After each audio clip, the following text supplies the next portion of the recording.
অক্ষয় তৃতীয়ার আগেই এক লাফে অনেকটা বাড়ল সোনার দাম।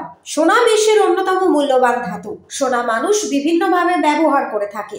বিভিন্ন দেশের সরকার মূল্য বৃদ্ধির বিরুদ্ধে একটি শক্তিশালী অস্ত্র হিসেবে সোনাকে ব্যবহার করে, যার ফলে সরকার বা দেশের কেন্দ্রীয় ব্যাংক সোনা কিনে রাখে। আবার অনেক মানুষ বিনিয়োগের মাধ্যমে হিসেবে সোনা কেনে। আবার অনেকে আছে যারা গয়না হিসেবে ব্যবহারের জন্য সোনা কিনে থাকে। এপ্রিলের শুরুর দিকে কিছুটা সস্তা হয়েছিল সোনা। মনে করা হচ্ছিল বিদেশি এক বিশেষজ্ঞের কথা মতো এবার হয়তো মধ্যবিত্তের হাতের নাগালে চলে আসবে এই ধাতু। কিন্তু গত 10 দিনে দেখা গিয়েছে উলটপুরাণ। সেই ছবি একেবারে পাল্টে গিয়েছে। গত 10 দিনে প্রায় 7,600 টাকা দাম বেড়েছে 10 গ্রাম 24 ক্যারেট সোনার। আজ 18 এপ্রিল 10 গ্রাম 24 ক্যারেট সোনার দাম পৌঁছে গিয়েছে 97,380 টাকায়। 22 ক্যারেট সোনার দাম আজ 10 গ্রাম 22 ক্যারেট সোনার দাম দাঁড়িয়েছে 89,200 টাকা।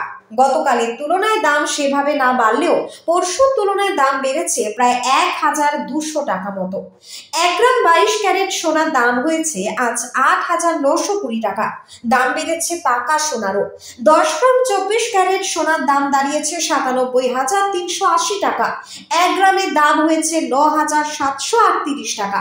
গতকালের তুলনায় দাম না বাড়লেও গত পরশুর তুলনায় প্রায় 1,300 টাকা দাম বেড়েছে সোনার। গত পরশুর তুলনায় প্রায় 1,000 টাকা দাম বেড়েছে 10 গ্রাম 18 ক্যারেট সোনার। 10 গ্রামের দাম দাঁড়িয়েছে 73,040 টাকা। 1 গ্রামের দাম দাঁড়িয়েছে 7,304 টাকা। আবার অন্যদিকে গতকালের তুলনায় আজ কেজি প্রতি 100 টাকা কমেছে রূপোর দাম।